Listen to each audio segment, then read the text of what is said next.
Welcome back to நீஸ் kitchen. இன்னைக்கு நீஸ் கிச்சன்ல என்னோட டே இன் மை லைஃப்ல என்னோட மார்னிங் ரொட்டீன் மற்றும் லஞ்ச் பாக்ஸ் ரொட்டீன் தான் பார்க்க போறோம். அதில் நான் உங்களுக்கு 3 ரெசிபி சொல்லி தர போறேன். முதல் ரெசிபி இந்த வீட் கிராஸை வச்சு ஒரு ஜூஸ், அப்புறம் லஞ்ச் பாக்ஸ்க்கு தக்காளி புதினா சட்னி மற்றும் அவல் பிடி கொழுக்கட்டை. வாங்க நம்ம வீடியோக்கு போகலாம்.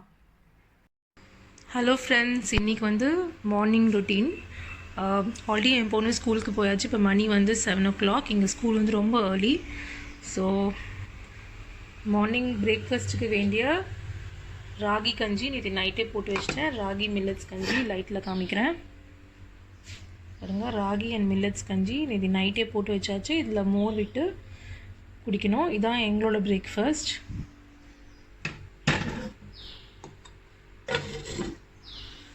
அண்ட் முதல்ல வந்து இன்றைக்கி நம்ம வந்து வீட் கிராஸ் ஜூஸ் குடிக்க போகிறோம். ஸோ அதுதான் நான் வந்து இப்போ உங்களுக்கு காமிச்சுட்டுருக்கேன். ஸோ இங்கே வந்து வீட் கிராஸ் வந்து ரொம்ப ஃப்ரெஷ் வீட் கிராஸ் வீட்டு பக்கத்தில் கிடைக்கும். ஸோ நேற்று கிடச்சிது. ஸோ நான் வாங்கி வந்தேன். இது வந்து நான் மார்னிங் 4:30க்கே ஊற வச்சுட்டேன். இப்போ டைம் வந்து 7 o'clock. ஸோ இதில் வந்து ஒரு ஃபஸ்ட் பேட்ச் எனக்கு வந்து வீட் கிராஸ் ஜூஸ் போட்டுக்க போகிறேன். ஸோ என்னோடய ஜூஸர் ஜாரில் வீட் கிராஸ் போட்டால் அடிச்சுக்கிறது. ஸோ அதனால் இந்த எக்யூப்மெண்ட்டை ரிமூவ் பண்ணிவிட்டு எனக்கு தேவையான வீட் கிராஸை இதில் ஃபஸ்ட்டு போட்டுக்கிறேன்.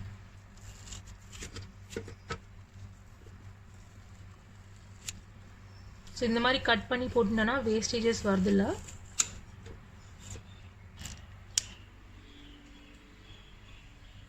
இதில் ஒரு டம்ளர் பானை தண்ணி. ஸோ பானை தண்ணிக்கும் நைட்டே நான் ஒன்று பண்ணி வைப்பேன். நான் வந்து அடுத்த நைட் ரொட்டீன் வீடியோவில் உங்களுக்கு போட்டு காமிக்கிறேன். ஸோ ஒரு டம்ளர் தண்ணி விட்டாச்சு. நான் அரைச்சிட்டு உங்களுக்கு காமிக்கிறேன்.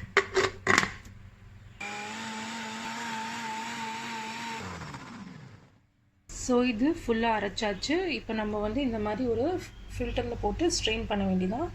ஃபர்ஸ்ட் டைம் குடிக்கிறவங்க லெமன் போட்டு குடிங்க. உங்களுக்கு பழகிடுச்சுன்னா நீங்கள் லெமன் போட வேணாம். ஸோ என்னோடய ஃபர்ஸ்ட் ஈல்டுக்கு ஒரு டம்ளர் வந்திருக்கு. இப்போ நான் வந்து இதுலேயே செகண்ட் ரவுண்ட் போட்டு அரைச்சிடுவேன். ஸோ அப்படியே எனக்கு வந்து ஃபுல் பாட்டில் வந்துடும். ஸோ செகண்ட் ரவுண்டும் அரைச்சாச்சு. இந்த வீட் கிராஸ் ஜூஸ் வந்து ஸ்டொமக் கிளென்சிங்க்கு ரொம்ப நல்லது. அதனால ப்ரீவியஸ் டே நைட் வந்து நம்ம 6 o'clock முன்னாடியே டின்னர் சாப்பிட்டுட்டு ஒரு 12 hours நம்ம வந்து நம்ம ஸ்டொமக் எம்டியாக விட்டுட்டு இதை குடித்தோன்னா நமக்கு நிறைய பெனிஃபிட்ஸ் கிடைக்கும். ஸோ இது வந்து நீங்கள் ட்ரை பண்ணி பார்க்கலாம். ஸோ இது குடித்த பிறகு நெக்ஸ்ட்டு 1 hourக்கு எதுவுமே சாப்பிடக்கூடாது. அப்போ தான் இதோட பெனிஃபிட்ஸ் வந்து ஒர்க் ஆகும். ஸோ நாங்களும் அதை தான் இன்றைக்கி பண்ண போகிறோம். ஸோ சக்கையை ஃபுல்லாக எடுத்தாச்சு. ஸோ இவ்வளோ வந்திருக்கு. ஸோ இப்படி தான் வந்துருக்கு. இதை நம்ம இதுக்கு மேலே இதை அரைக்க முடியாது. ஸோ இது வந்து 1 personக்கு சரியாக இருக்கும். ஸோ இது வந்து 2nd personக்கு. ஸோ இதுதான் கணக்கு. நான் வந்து ஒரு 1 hour கழிச்சு என்ன பண்ணுறோம் அப்படிங்கிறத காமிக்கிறேன். இன்றைக்கி வந்து early morning photo shoot. So அதுக்கு தான் நான் ரெடி பண்ணிட்டுருக்கேன். ஸோ உங்களுக்கு ஃபுல்லாக வச்சதுக்கப்புறம் காமிக்கிறேன் என்ன பண்ணியிருக்கேன்னு.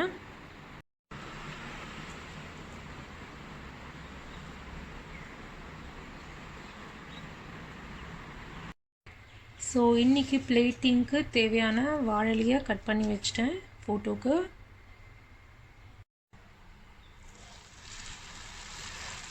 ஸோ இன்றைக்கி நம்ம ஃபோட்டோவில் வந்து தோசை வரப்போகுது. ஸோ அதுதான் பார்த்துட்டுருக்கேன் நான் இப்போது.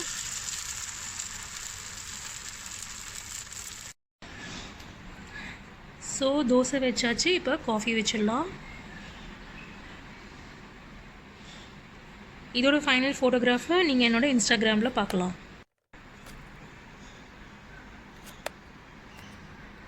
இன்றைக்கி நம்ம விலாகில் 2 ரெசிபி பார்க்க போகிறோம். ஒன்று வந்து அவல் பிடி கொழுக்கட்டை, அப்புறமா ஒன்று வந்து தக்காளி புதினா சட்னி.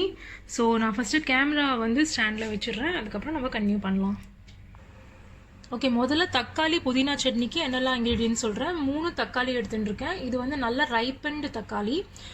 1/3 கப் புதினா. இதுக்கு மேலே இன்க்ரீஸ் பண்ண வேணாம். இந்த 1/3 கப் கூட நான் டைட்டாக பேக் பண்ணிட்டுருக்கேன். ரொம்ப போட்டிங்கன்னா புதினா வந்து டாமினேட் பண்ணிடும். 1 டீஸ்பூன் எள்ளு, 2 பச்சை மிளகா. நான் 2 தான் யூஸ் பண்ணுறேன். ஏன்னா இங்கே வந்து பச்சை மிளகா ரொம்ப ஸ்பைசியாக இருக்கும். நீங்கள் வந்து உங்களுக்கு ஏற்ற மாதிரி அட்ஜஸ்ட் பண்ணிக்கோங்க. அடுத்தது 2 பூண்டு. இது வந்து கம்ப்ளீட்லி ஆப்ஷனல். பூண்டு சாப்பிடாதவங்க இதை யூஸ் பண்ண வேணாம். பட் இது வந்து ஸ்லைட்டாக ஒரு டேஸ்ட் ஆல்ட்ரேஷன் வரும். பட் 2க்கு மேலே போட வேண்டாம். அடுத்தது நான் வந்து புளி எடுத்துட்டுருக்கேன். புளி வந்து ஸ்வீட் புளி எடுத்துட்டுருக்கேன். ஏன்னா அதுக்கு ரீசன் வந்து இது நல்ல புளிப்பாக இருக்கிறதுனால புளி திருப்பி போட்டோன்னா இன்னும் ஜாஸ்தியாகும். பட் ஸ்வீட் புளி எடுத்தோன்னா நமக்கு ஒரு டேஸ்ட் டிஃப்ரென்ஸ். சப்போஸ் உங்கள் தக்காளி புளிப்பாக இருக்குது, எங்கிட்ட ஸ்வீட் புளி இல்லைன்னா நீங்கள் இதை ஒமிட் பண்ணலாம். பட் இது போடுறது வந்து நல்ல டிஃப்ரெண்ட் டேஸ்ட். சப்போஸ் உங்கள் தக்காளியில் அவ்வளோ புளிப்பு இல்லை அப்படின்னா நீங்கள் நார்மல் புளியே யூஸ் பண்ணலாம். அடுத்தது கொஞ்சம் கருவேப்பிலை.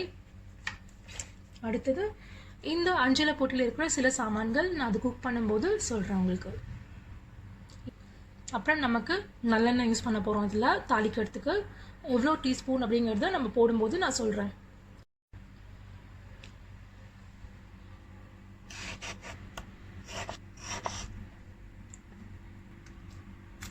முதல்ல நம்ம இந்த தக்காளியை வேக வைக்க போகிறோம். ஸோ அதுக்கு வந்து கொஞ்சோண்டு வாட்டர் எடுத்துட்டுருக்கேன். 1/4 கப் கூட கிடையாது. ஜஸ்ட்டு இது கொஞ்சோண்டு முழுகிற வரைக்கும் எடுத்துட்டா போகிறோம். ரொம்ப எடுத்துக்க வேணாம். எடுத்துட்டோன்னா அப்புறம் ரொம்ப ஜூஸ் மாதிரி ஆகிடும். ஸோ இப்போ தட்டி விட்டிங்கன்னா இப்படி இருக்கணும். ஸோ இந்த கணக்குக்கு வாட்டர் எடுத்து நம்ம இப்போ இதை வேக வைக்க ஆரம்பிக்கலாம். ஸோ இந்த தக்காளி வெந்துட்டுருக்கிற நேரத்தில் நம்ம வந்து புதினாவையும் மற்ற ஐட்டம்ஸையும் வறுத்துக்கலாம்.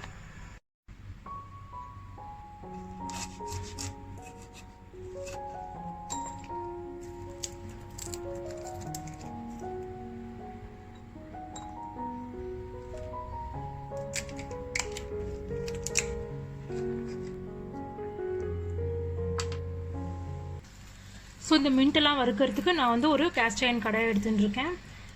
தக்காளி பார்த்தீங்கன்னா பக்கத்துலேயே வந்து வெந்துட்டுருக்கு. ஸோ நம்ம இப்போ இதை ஆரம்பிக்கலாம் வாங்க. 1 ஸ்பூன் நல்லெண்ணெய். அதில் நான் ஃபஸ்ட்டு இந்த மிளகாவை போட்டுக்கிறேன்.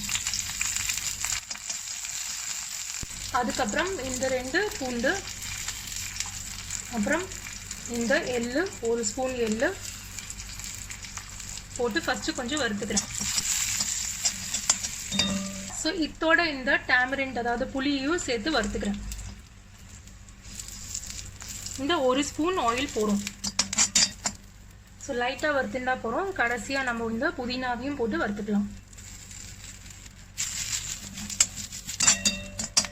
புதினாவை ரொம்ப வறுத்துக்கு வேணாம். இந்த ஆயில் வந்து மேலே கோட் ஆகிற மாதிரி வறுத்துட்டா போகிறோம். அதனால தான் நான் கடைசியில் போட்டேன். இதை பார்த்தீங்கன்னா ஆயில் வந்து மேலே வந்து கோட் ஆகிருக்கு. பார்த்தீங்கன்னா தெரியும். இந்த மாதிரி வறுத்துட்டா போகிறோம். அப்போ தான் நமக்கு வந்து ஃப்ரெஷ் டேஸ்ட் கிடைக்கும். இப்போ நான் கேஸை வந்து ஆஃப் பண்ணிட்டேன். ஆஃப் பண்ணிட்டு இது இமீடியட்டாக ஒரு சின்ன மிக்சி ஜாரில் ட்ரான்ஸ்ஃபர் பண்ண போகிறேன். இதிலே விட்டோன்னா கருப்பாயிடும். அப்புறம் இன்னொரு பாயிண்ட் என்னென்னா, இந்த புதினாவையும் இந்த தக்காளியும் தனித்தனியாக தான் அரைச்சிக்கணும். ஸோ அதனால் ஃபஸ்ட்டு நம்ம இந்த புதினா மிக்ஸை அரைச்சிடலாம்.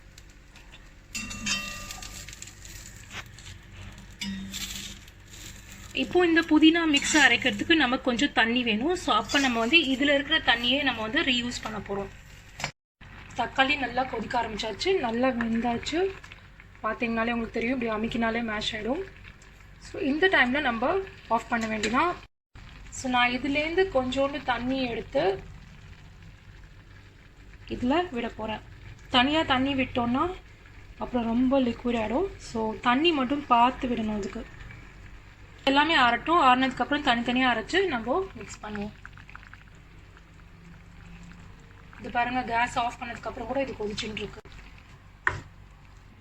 இப்போ இது நல்லா ஆறிடுச்சு. இப்போ இதில் நான் சால்ட் ஆட் பண்ணுறேன். இப்போ நம்ம இதை அரைச்சி எடுத்துக்கலாம். ரெண்டுத்தையும் தனியாக அரைச்சிருந்தாச்சு. இப்போ ஃபஸ்ட்டு நான் அந்த மின்ட்டை கொட்டிடுறேன்.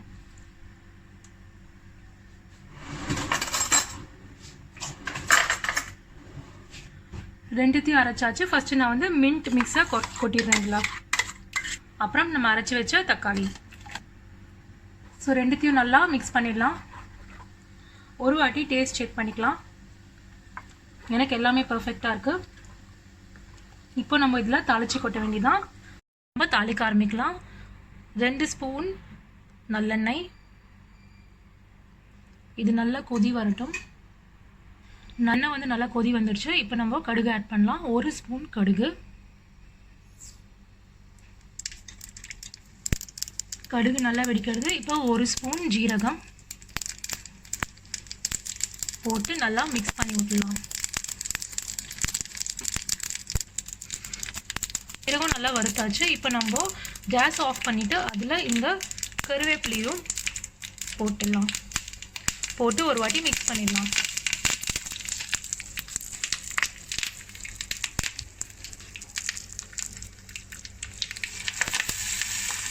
ஸோ எல்லாத்தையும் நான் இதில் போட்டு மிக்ஸ் பண்ணிடுறேன்.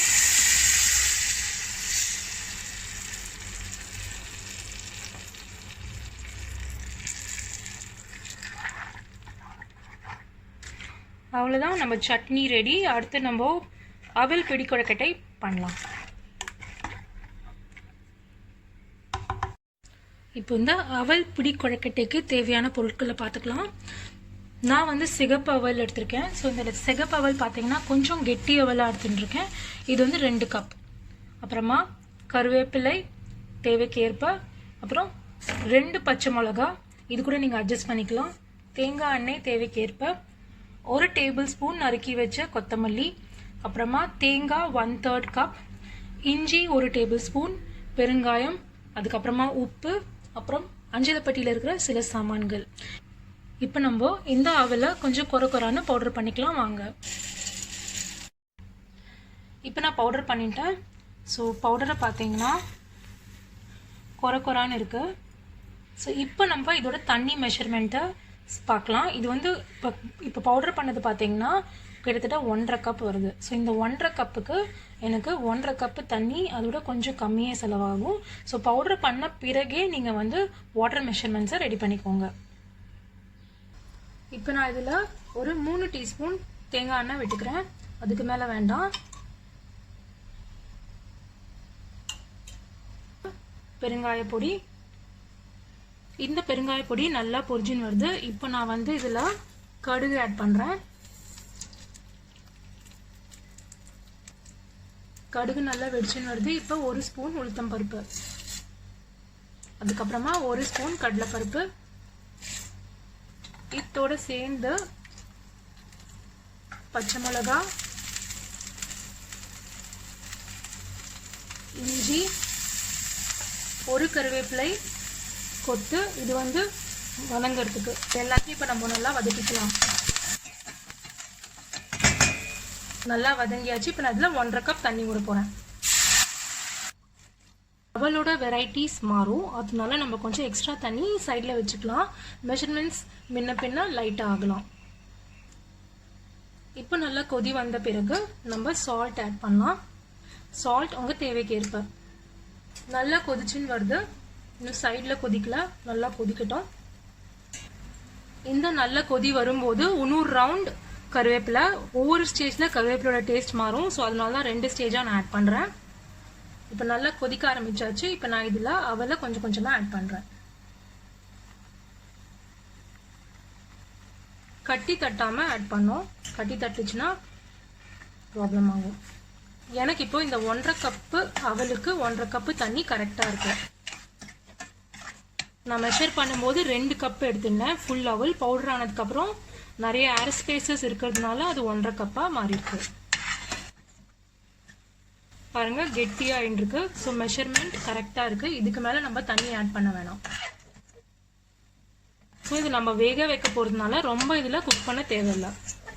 ஸோ இப்போ நான் கேஸ் ஆஃப் பண்ணிடுறேன். கேஸ் ஆஃப் பண்ண பிறகு இந்த தேங்காவையும் கொத்தமல்லியையும் ஆட் பண்ணுறேன். ஸோ இப்போ இதை நல்லா மிக்ஸ் பண்ணி விட்டுடலாம்.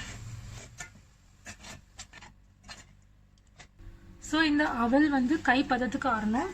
ஆறினப்புறம் இந்த மாதிரி ஒரு ஸ்டீமர் எடுத்துட்டுருக்கேன். இந்த மாதிரி ஒரு ஸ்டீமர். இந்த ஸ்டீமரில் வாழை இலையில் ஸ்டீம் பண்ண போகிறேன். வாழை இலை வந்து ஆப்ஷனல். வாழை இலை இருந்துச்சுன்னா ஸ்மெல் வந்து ரொம்ப நல்லாயிருக்கும். அதுக்காக தான் வந்து இதை போடுறது. ஓவரால் டேஸ்ட் வந்து ரொம்ப என்ஹான்ஸ் பண்ணி கொடுக்கும். இது இல்லைன்னா பரவாயில்ல. ஸோ இப்போ நம்ம இதை இப்படி பிடிக்கணும். இந்த சைஸ்க்கு ஒரு கைப்பிடி எடுத்து பிடிக்கணும். அது பேர் தான் பிடி கொழுக்கட்டையே. ஸோ இப்போ நான் ஒன்று உங்களுக்கு பிடிச்சு காமிக்கிறேன். ஸோ இந்த சைஸ்க்கு தான் நான் வந்து ஒன்று பிரிச்சிருக்கேன். ஸோ இதை வந்து நான் இப்படி அரேஞ்ச் பண்ண போகிறேன். எல்லாத்தையும் அரேஞ்ச் பண்ணிட்டு உங்களுக்கு காமிக்கிறேன்.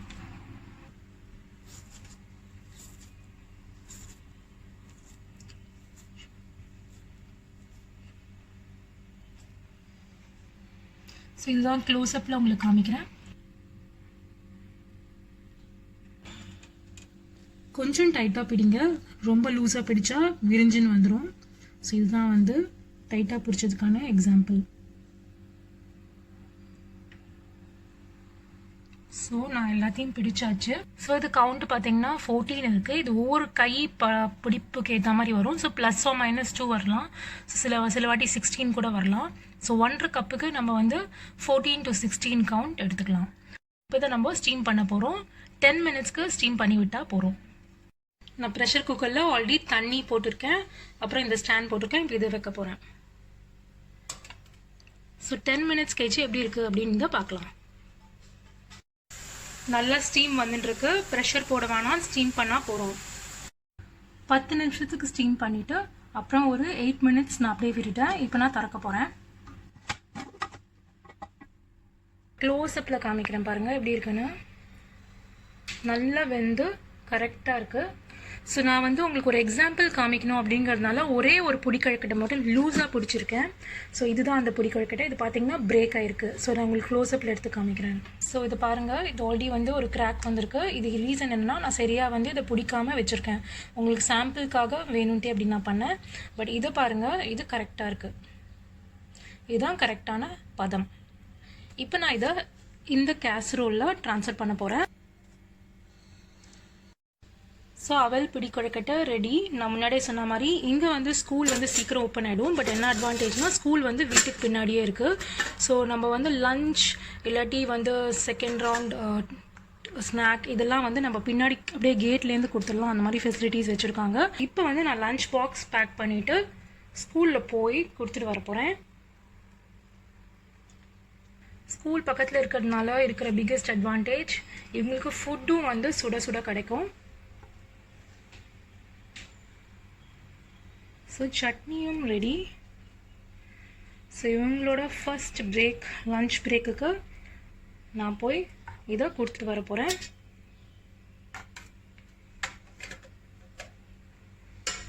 அண்ட் இதுதான் என்னோட லஞ்சும் கூட. இன்னும் கூட கொஞ்சம் 1-2 வெள்ளை இருக்குது, நான் இதில் காமிக்கல. ஸோ நான் வந்து ஒரு நல்ல வெளிச்சத்தில் தக்காளி மின்ட் சட்னி எப்படி இருக்குன்னு காமிக்கிறேன். நேச்சுரல் லைட்டில் உங்களுக்கு தெரியும், கொஞ்சம் க்ரீனிஷாக இருக்கும், கொஞ்சம் ஆரஞ்சாக இருக்கும். அண்ட் தக்காளி வந்து ஃபுல்லாக அரை பண்ணணும்னு கிடையாது, ஜூஸ் மாதிரி ஃபுல்லாக பண்ணோன்னா கொஞ்சம் லேஸாக கொஞ்சம் பீசஸ் தெரிஞ்சால் ஒன்றுமே டேஸ்டியாக இருக்கும்.